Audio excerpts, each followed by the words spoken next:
आज की वीडियो में हम देखेंगे ऑटो सेल्स का डेटा अगस्त महीने का, अगस्त 2025 का। अब रिमेंबर कि ऑटो सेल्स जो है वो एक हाई फ्रीक्वेंसी इंडिकेटर है। क्यों? क्योंकि ऑटो सेल्स हमारी पूरी जीडीपी का ऑलमोस्ट 7% कंप्राइज करता है और इनफैक्ट मैन्युफैक्चरिंग जीडीपी की बात करें तो ऑलमोस्ट 49% कंप्राइज करता है। तो आप जान सकते हो कि ऑटो सेक्टर हमारे इकोनॉमी के लिए कितना इंपॉर्टेंट है। डायरेक्टली या इनडायरेक्टली, चाहे डायरेक्ट ऑटो सेल से हो या फिर ऑटो कंपोनेंट से हो, ऑटो इनपुट्स कमोडिटीज जैसे कि स्टील, एल्यूमिनियम, रबर, ये सारी इंडस्ट्रीज जो है डायरेक्टली या इनडायरेक्टली जीडीपी को कंट्रीब्यूट करती है और जॉब्स भी क्रिएट करती है। इसलिए ऑटो सेक्टर का डेटा जानना काफ़ी ज़रूरी है। सेकेंडली, ऑटो सेल्स में अगर कैटेगरीज को हम डिस्कस करें, फॉर इंस्टेंस टू व्हीलर्स है या थ्री व्हीलर्स है या ट्रैक्टर्स है, तो टू व्हीलर्स, ट्रैक्टर्स और थ्री व्हीलर्स रूरल इकोनॉमी को काफ़ी रिप्रेजेंट करता है। तो रूरल इकोनॉमी का क्या हाल है वो हमें टू व्हीलर्स और ट्रैक्टर्स का डेटा देखने से पता चलेगा, थ्री व्हीलर्स का डेटा ट्रैक करने से पता चलेगा। पैसेंजर व्हीकल सेल्स का डेटा ट्रैक करने से हमें अर्बन एरियाज में डिमांड स्ट्रांग है या नहीं इसका अंदाज़ा आएगा। Commercial vehicle sales, industrial production का ग्रोथ क्या है उसका प्रतीक है। तो कमर्शियल व्हीकल सेल्स बढ़ रहे हैं तो शायद इंडस्ट्रियल प्रोडक्शन बढ़ रहा है, इसीलिए कमर्शियल व्हीकल्स या फिर लॉजिस्टिक्स की एक्टिविटी बढ़ रही हो तो कमर्शियल व्हीकल सेल्स बढ़ सकते हैं। And then construction equipment vehicles का सेल्स अगर बढ़ रहा हो तो कंस्ट्रक्शन एक्टिविटी का एक अंदाजा हमें मिल जाता है। तो ऑटो सेक्टर जो है वो पूरी इकोनॉमी को कवर करता है, पूरी इकोनॉमी का एक लीडिंग सेंस हमें देता है। तो इसीलिए ऑटो सेल्स ट्रैक करना जरूरी है। ये ऑटो सेल्स का जो डेटा है, रिटेल ऑटो सेल्स का, वो FADA, federation of automobile dealers association, every month release करता है। अगस्त महीने में, अगस्त 2025 में आप देखो तो अगस्त 2024 से स्लाइटली मॉडरेटली बेटर नंबर है, लेकिन इतना अच्छा नहीं है कि हम आगे के बारे में कुछ अंदाजा लगा पाए, आगे इकोनॉमी के बारे में कुछ अंदाजा लगा पाए। So for instance two wheeler sales आप देखो तो पिछले साल अगस्त 2024 में ऑलमोस्ट 6% से बढ़े थे। इस साल सिर्फ 2.4% से टू व्हीलर सेल्स बढ़े हैं। लेकिन इसका एक रीजन ये है कि नॉर्थ इंडिया में इस बार काफी सारे क्षेत्रों में ज्यादा बारिश हुई है, फ्लडिंग हुई है, जिसके कारण फुटफॉल्स जो है डीलरशिप्स में वो कम हुए हैं। जीएसटी रेट्स अब घटाए हैं तो हो सकता है कि आगे जाके ये टू व्हीलर सेल्स बढ़े, तो ये एक टेम्पररी फिनोमिनन हो सकता है। थ्री व्हीलर सेल्स आप देखो तो लास्ट ईयर 1.63% से बढ़े थे, इस साल ऑलमोस्ट 6% से बढ़े हैं।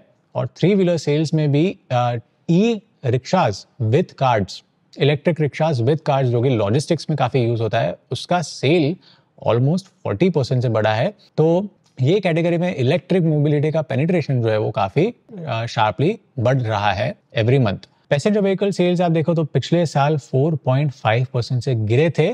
क्यों? क्योंकि पिछले साल इकोनॉमिक स्लोडाउन काफी शार्प था। रिमेंबर फर्स्ट क्वार्टर में इकोनॉमिक सिर्फ 6.5% से ग्रो हुई थी और उसके बाद सेकेंड क्वार्टर में 5.6% से ग्रो हुई। तो सेकेंड क्वार्टर में काफी शार्प स्लोडाउन था जुलाई, अगस्त, सितंबर में, और लास्ट अगस्त में ही 4.5% से गिरावट थी पैसेंजर व्हीकल सेल्स की।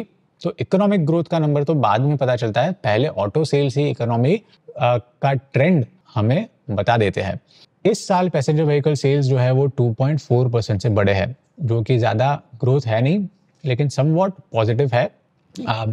अगेन पैसेंजर व्हीकल सेल्स में भी मॉनसून का एक इम्पैक्ट है कि नॉर्दर्न इंडिया में फ्लडिंग हुई है तो उसकी वजह से फुटफॉल शायद कम हुए हो। और सेकेंडली कि जीएसटी रेट्स जो है 22 सितंबर से एप्लीकेबल है, इफेक्ट में आ रहा है, तो काफी सारी परचेज जो है, काफी सारी बाइंग बिहेवियर जो है वो डिफर हुई हो to end of September.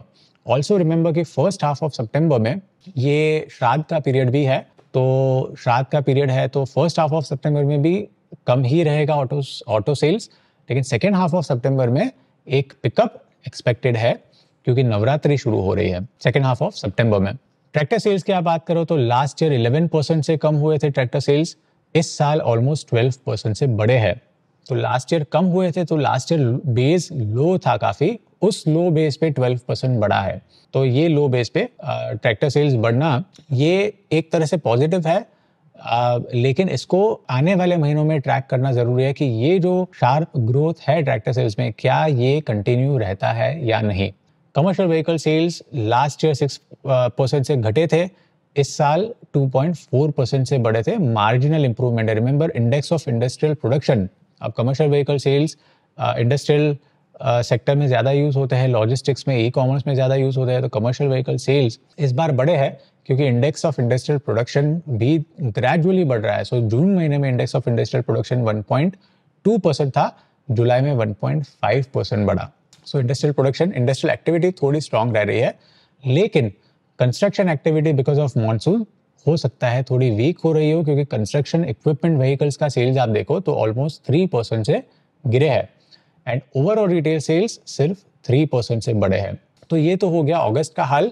Majorly to summarise कि अगस्त में ऑटो सेल्स लो इसलिए है कि एक तो नॉर्दर्न इंडिया में फ्लडिंग हुआ है, जिसकी वजह से डीलरशिप में फुटफॉल्स कम हुए हैं, और ये फाडा का कहना है, federation of automobile dealers association का।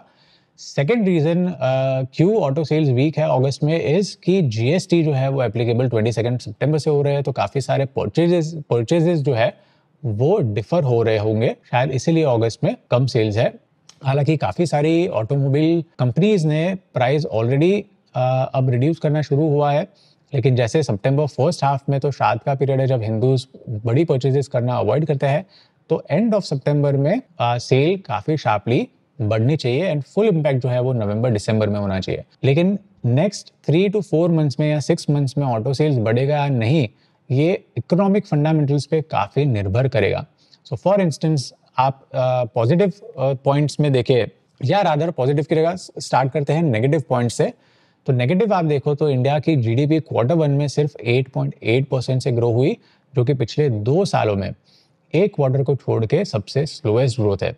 नॉमिनल जीडीपी स्लो है, बैंक क्रेडिट आप देखो तो ऑलमोस्ट 9.5-10% से ग्रो हो रही है, जो कि पिछले साल ऑलमोस्ट 17% से ग्रो हुई थी। इसमें भी व्हीकल लोन्स जो है वो ऑलमोस्ट 7 to 8% से ग्रो हुए हैं जून महीने में, जो कि पिछले साल ऑलमोस्ट 15% से ग्रो हो रहे थे। तो व्हीकल सेल्स में थोड़ा स्लो डाउन है, बैंक क्रेडिट ग्रोथ इतना शार्पली बढ़ नहीं रही है, जीडीपी स्लो डाउन तो हमने देखा। इंडेक्स ऑफ इंडस्ट्रियल प्रोडक्शन भी जुलाई महीने में सिर्फ 1.5% से बढ़ा, जो कि ज़्यादा शार्प ग्रोथ नहीं है। एंड पेट्रोल कंजम्पशन भी आप देखो अगस्त महीने में तो सिर्फ 3% से बढ़ा है, जिसमें पेट्रोल का कंजम्पशन जो है वो 5% से बढ़ा है, जो कि पिछले साल 9% से बढ़ा था, और डीजल का कंजम्पशन इकोनॉमी में सिर्फ 1% से बढ़ा है। तो पेट्रोल प्रोडक्ट कंजम्पशन भी वीक है। फाइनली अगर इन्फ्लेशन की बात करें, हेडलाइन इन्फ्लेशन तो गिरा है 1.55%, जो कि पिछले साल 6% हुआ करता था हाईएस्ट। हेडलाइन इन्फ्लेशन गिरा है, ये पॉजिटिव दिख रहा हो, लेकिन कोर इन्फ्लेशन जो है यानी कि फूड और फ्यूल इन्फ्लेशन को हटा के अगर हम देखें, हेल्थ है, एजुकेशन है, ये सारे जो नॉन फूड और नॉन ऑयल इन्फ्लेशन अगर आप देखो तो वो अभी भी स्टिकी है, अभी भी 4% से ज़्यादा है।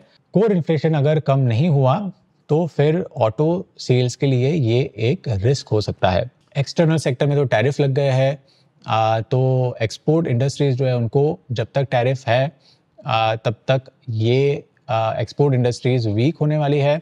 एक्सपोर्ट्स हमारे जुलाई में आप देखो तो 3% से बढ़े थे सिर्फ, और इन्वेंट्री लेवल्स डीलरशिप में आप देखो तो ऑलमोस्ट 56 डेज के इन्वेंट्री लेवल्स है, जो कि ऑन एवरेज पहले जब अच्छा पीरियड होता था ऑटो सेक्टर के लिए तो सिर्फ 25 to 30 डेज के थे।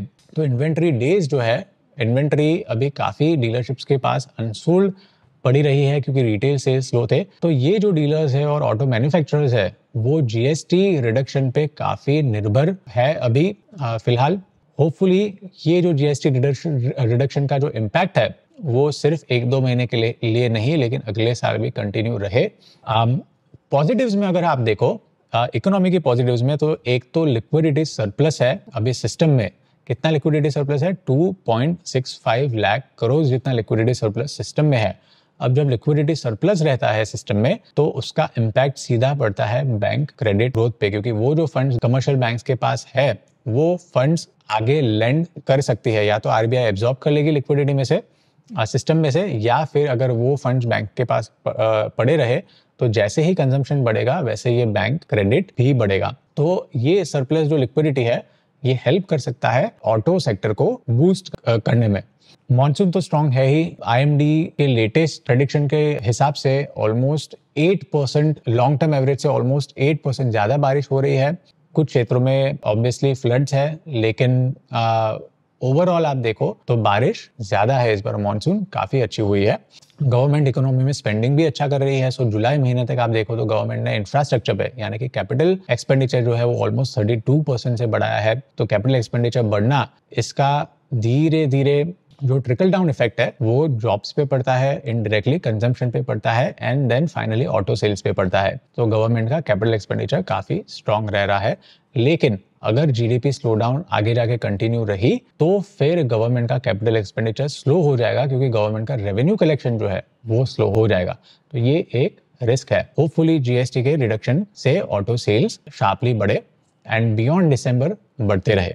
इंटरेस्ट रेट्स भी लो है। आरबीआई ने इंटरेस्ट रेट्स 6.5% था तो उसको कम करके अगस्त तक 5.5% कर दिया है। तो लो इंटरेस्ट रेट भी ईएमआई बर्डन जो है हाउस होल्ड्स का वो कम कर सकता है, जो अगेन ऑटो सेल्स को फीड कर सकता है। एंड फाइनली याद रखिए कि एंड ऑफ नवंबर में नवरात्रि है, फिर दिवाली है अक्टूबर में, and then finally wedding season शुरू हो रही है। तो ये सारे जो 3 महीने हैं ये ऑटो सेक्टर के लिए अच्छे हो सकते हैं। नेगेटिव्स तो है ही जिसको ध्यान रखना जरूरी है। नॉमिनल जीडीपी स्लो है, बैंक क्रेडिट ग्रोथ अभी स्लो है, index of industrial production slow है। तो ये नेगेटिव्स और पॉजिटिव्स ध्यान रखना जरूरी है। ये डायरेक्टली या इनडायरेक्टली ऑटो सेल्स को इन्फ्लुएंस कर सकते हैं। इस हफ्ते के लिए इतना ही। मिलते हैं अगले हफ्ते with some more interesting data. तब तक के लिए हैव अ गुड वीक।